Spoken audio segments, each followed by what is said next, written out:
The first part is probability. As a reminder, I wrote this. When you write probability, you write it in fraction form. That's my favorite way. That's the best way. Most helpful, useful, whatever. You put the chance on the top and then all possibilities on the bottom. And I'll explain that as we do things, but this is the format you'll put them. All possibilities will always go on the bottom. We'll do 3 and 4 together. Number 3, a number is chosen at random from 1 to 35. Find the probability of selecting either a multiple of 4 or a multiple of 5. So if you're just gonna randomly grab a number, and you'll be satisfied if it's either a multiple of 4 or a multiple of 5. That means that all of them, all the multiples of 4 and all of the multiples of 5 are good possibilities.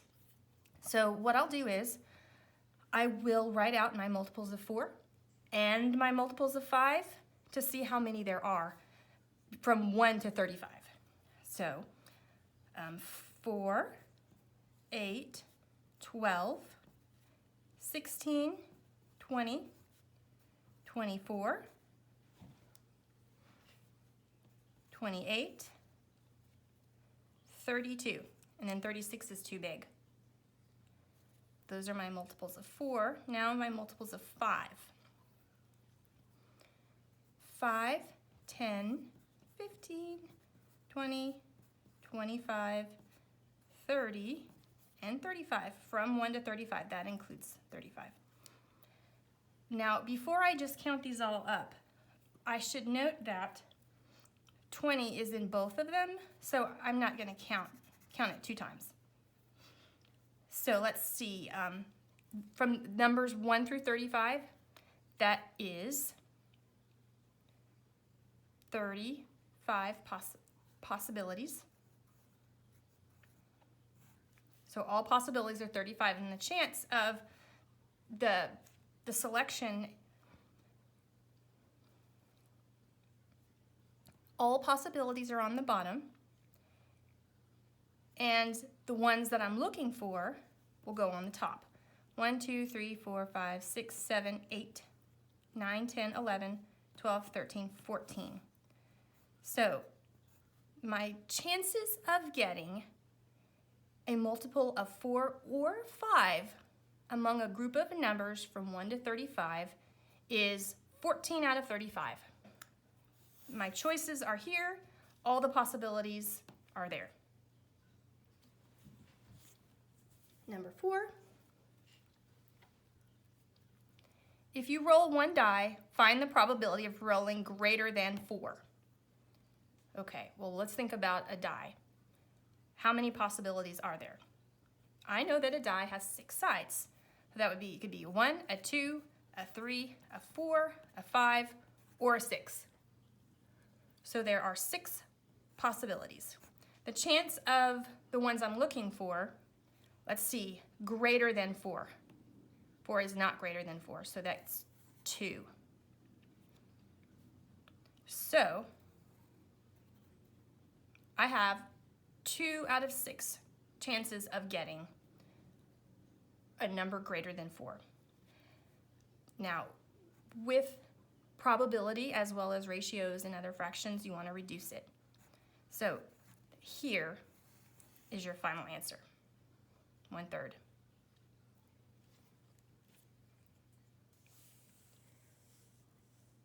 Find the average. I'll take you through the steps. This is simple. First, you add them all together.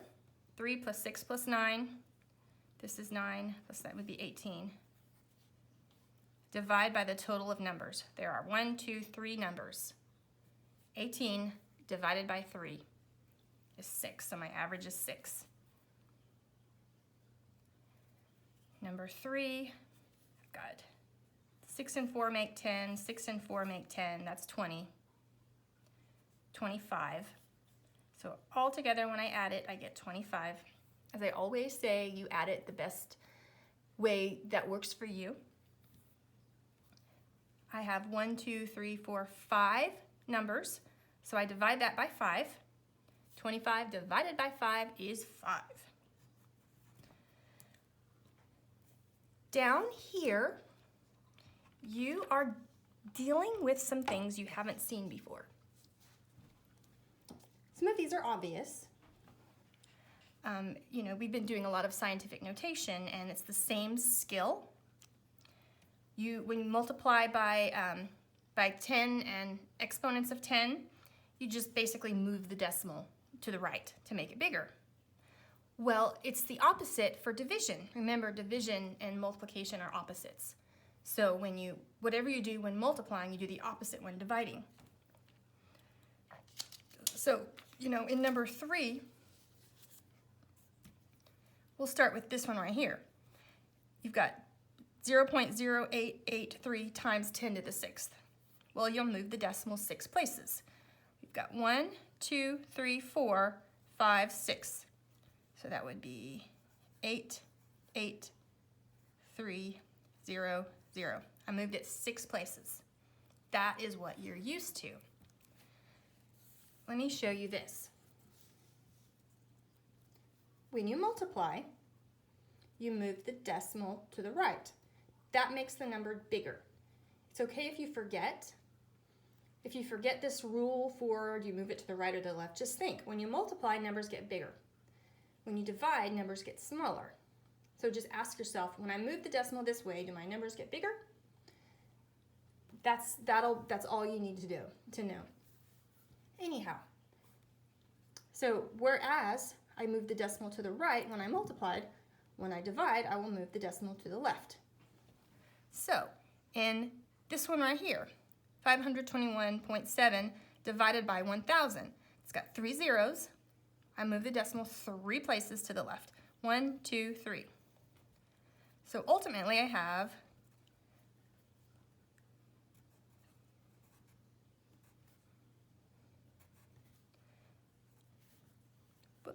0.5217. My decimal doesn't seem to look right. There we go. So I just took the decimal from here, 1, 2, 3. I moved it 3 places to the left. You see how that is smaller than that? This number had 521 holes. This has 0 holes, so it's definitely smaller. Up to this one, when I'm dividing by 100, I've got 2 zeros. I move the decimal left 2 places. That puts the decimal after the 8. So I end up with 8.103881. Be really careful that you make that look like a decimal and not a comma. I feel like this decimal just never looked quite right. There we go. So we'll do these 2 together, and then you'll do the rest down here. All right, so again, I'll be moving the decimal to the left because both of these are division. I'm moving the decimal to the left 4 places. Now watch what I do here. 1, 2, 3, I've run out of digits. 4, then my decimal goes here. And just to go back and check and make sure I did it right, I can count. 1, 2, 3, 4. If you feel insecure about how it works when you add the 0, then go back afterward and count it, and then you'll know whether or not you did it right. So then it's 0.03818. That's a very tiny number. Here we've got 60 and some more divided by 10 squared, which is 100. We move the decimal 2 places, so we end up with 0.6087. Notice you have 3 multiplication and 1 division left to do on your own. So we've got a little bit on this page left to finish. We did more than half together.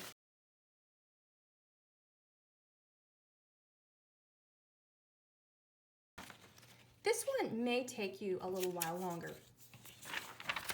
One of the things I noticed about this page, which I don't love, is that you don't necessarily have room between your problems to do all of the work.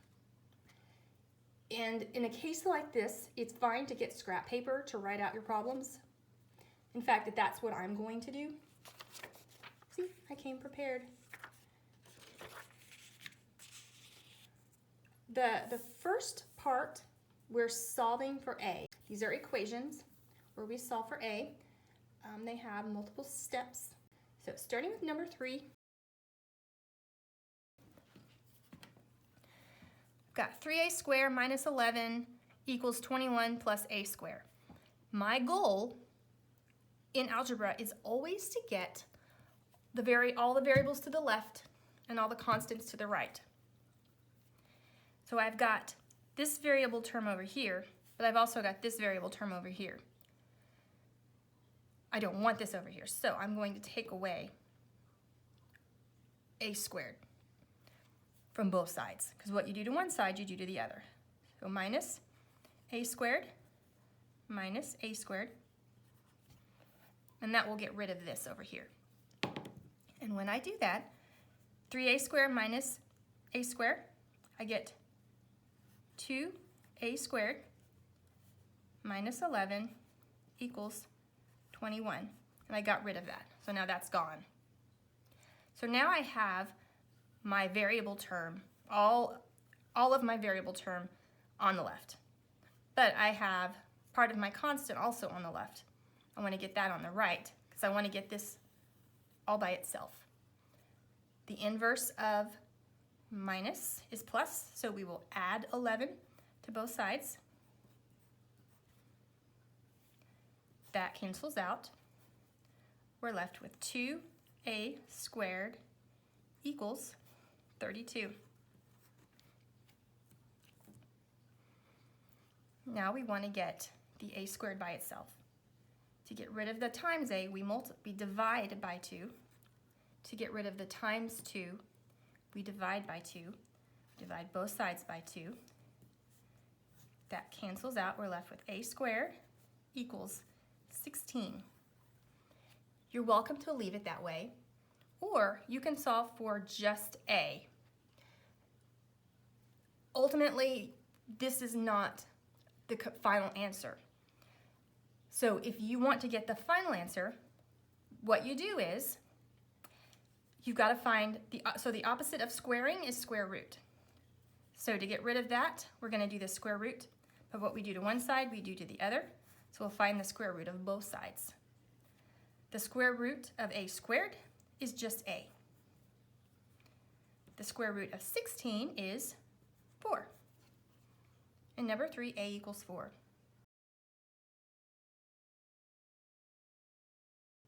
Let's move on to number 5. I see we have the distributive property. So the first thing that we'll do is distribute everything out and see the equation that we have once we've distributed. 7 times a is 7a. 7 times negative 4 is negative 28. Minus 2a equals 19. 3 times a is positive 3a. 3 times 3 is positive 9. Now I'll look at this and I see that I've got like terms on this side. I've got a's here. I also have like terms on this side. I've got constants. So what I'll do is I'm going to combine all my like terms. Starting with this side, I have 7a minus 2a. That gives me 5a minus 28 equals, now let me focus on this side. I have the two constants. I'll start with my variable term. 3a, 19 plus 9 is 28. Now I believe I'm ready, yes. What I will do on this one is get the same as I did before. I need to get all of my variable terms on the left and all of my constant terms on the right. Let me get rid of this variable term on the right by doing the opposite, subtracting 3a. If this is positive, I do negative. I'll subtract 3a from both sides. I end up with 2a minus 28 equals, cancels out, 28. This is interesting. Now, in order to get this term by itself, I need to get rid of that. The opposite of minus 28 is plus 28. I will add 28 to both sides. That cancels out.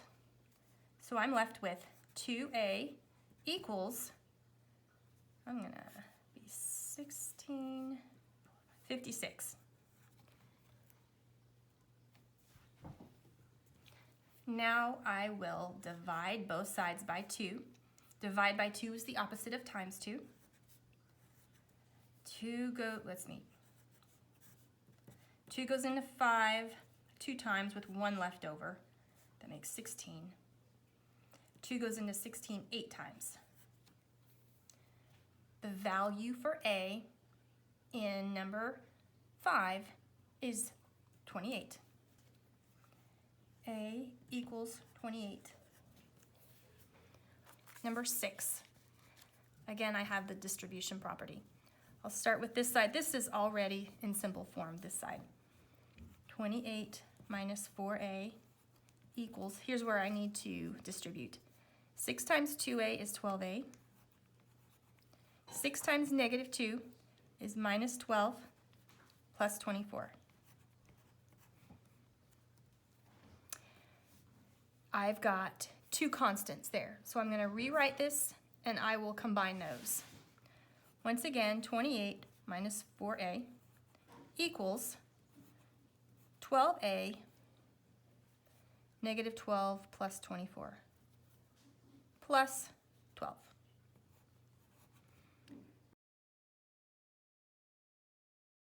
To get rid of this on this side, I need to subtract 12a. It's positive, so I need negative. I will subtract 12a from both sides.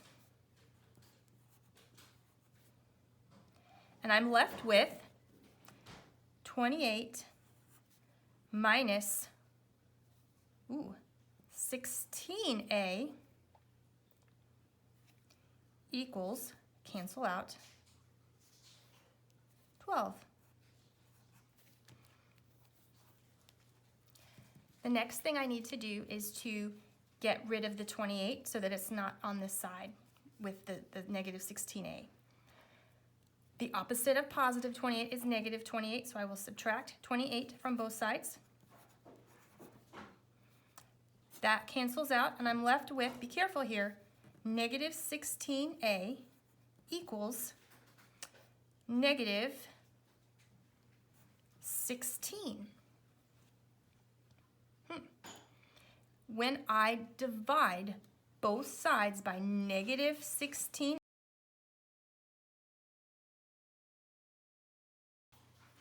that cancels out, and I'm left with a equals negative 16 divided by negative 16 is 1.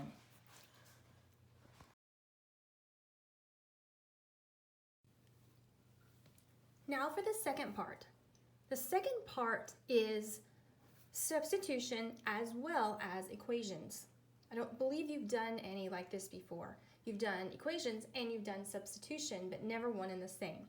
So I'll do 3 of these with you. Notice that they also have distribution property, and we also end up solving for a when a has exponents. I'm doing all of those with you when you're solving for a variable with an exponent. We'll start with number 3. We will substitute b for 4, 4 for b, and 5 for c. I encourage you, in fact, I want you to use scrap paper. I'm going to rewrite this with my substitution. Then I'll do my distributive property, and after I finish that, I'll go and I'll combine like terms on each side. Quite a few steps on these. So substitution first.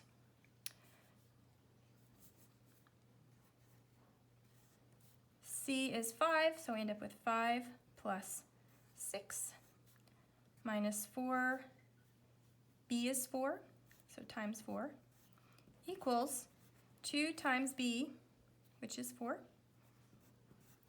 minus 16 plus 5, a plus 1. Goodness. It turns out I only need to distribute here. I won't need to distribute here. I can go ahead and add those.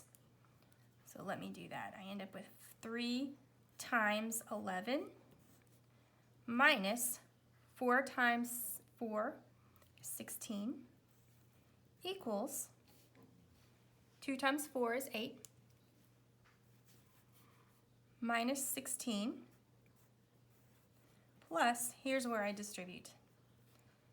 5 times a is 5a. I love equations like this. 5 times 1 is 5. There we go. All we did there was substitute, and then we did the first step. It appears that we still have some more steps before we're ready to combine like terms. We still need to multiply this.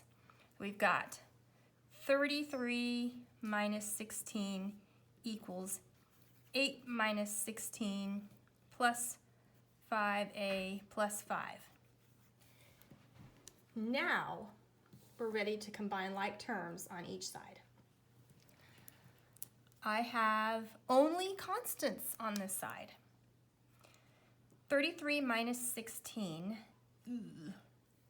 is 17. We have a variable on this side, 5a. Then we have 8 minus 16 plus 5. 8 minus 16 is negative 8. Negative 8 plus 5 is negative 3. While I typically prefer to have the variable on the left, since there's only one variable on one side and it's on the right, it'll be fewer steps just to go ahead and solve it with the variable on the right. So that's what I'll do on this one. I'll keep the variable term on the right. To isolate that, I need to get rid of the negative 3. The opposite of negative 3 is positive 3.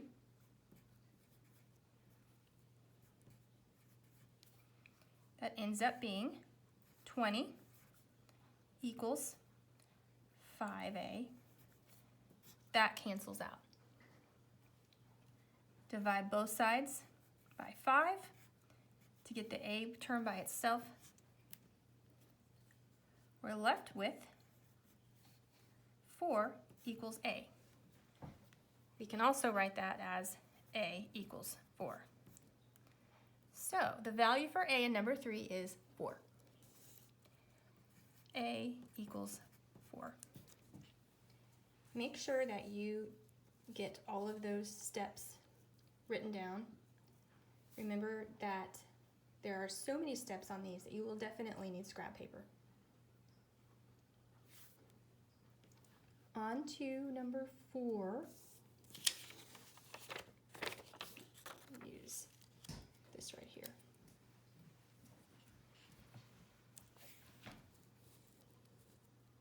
Okay, solve for a, substituting b and c.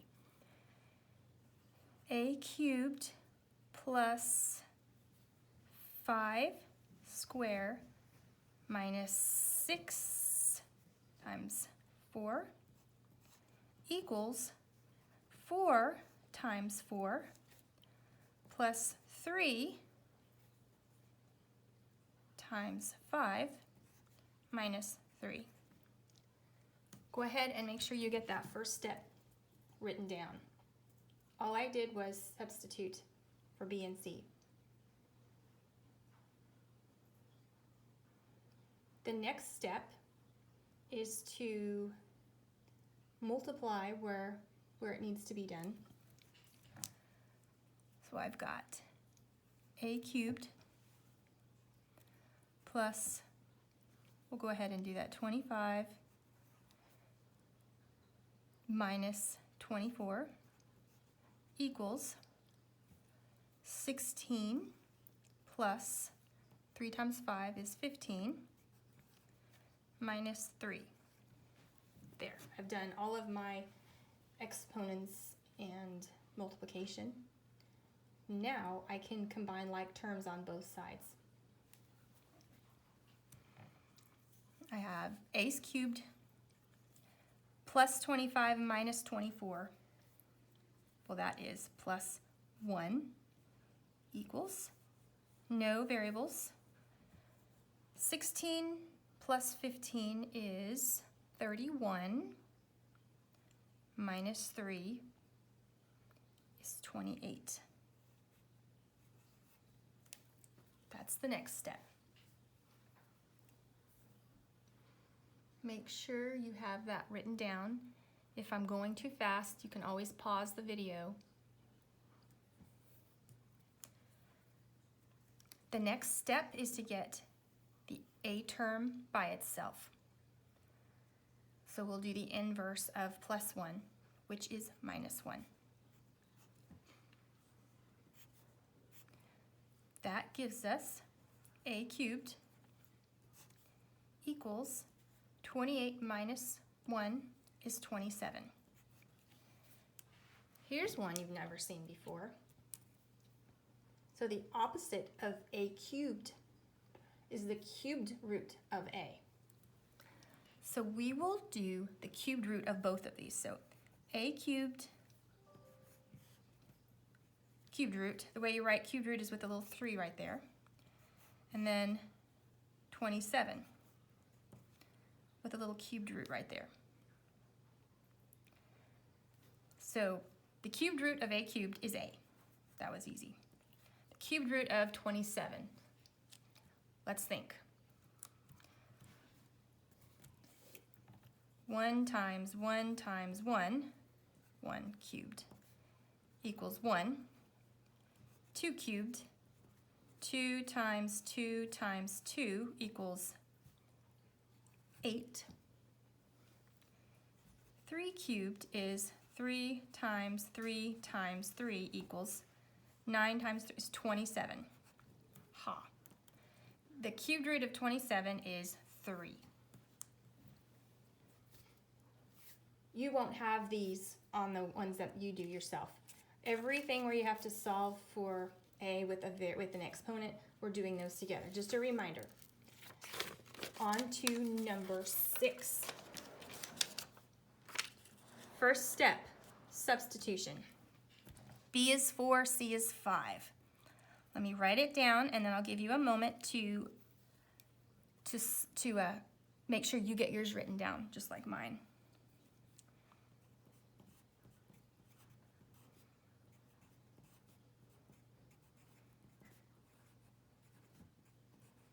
There, take a moment and get that written down. Remember, all I did was substitution. If I don't give you enough time, you can pause the video, of course. Let's go through and do our multiplication. 3 times 4 is 12, plus 2 times 5 is 10, plus 5 equals a squared minus 9. Now I'm ready to combine all my like terms on each side.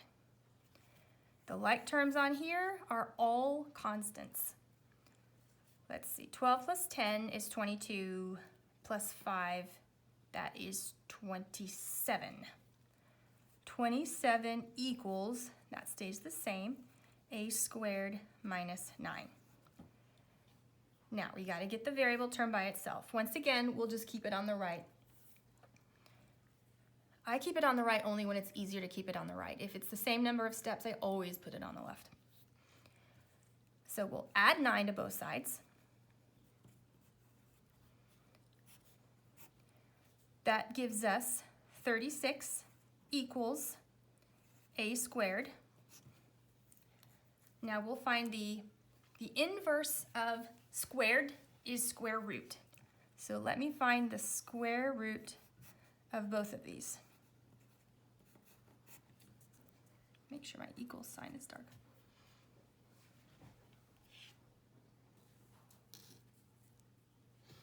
All right. The square root of a squared is a. The square root of 36 is 6 because 6 squared is 36. The answer to 6, the value of A is 6.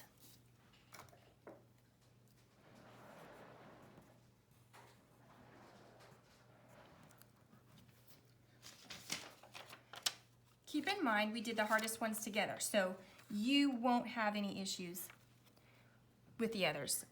They're all much easier. They do require substitution, and yes, number 2, was it number 2? Number 1 has an exponent with the b, but you know b is 4 already, so you're not solving for b, so it won't be an issue.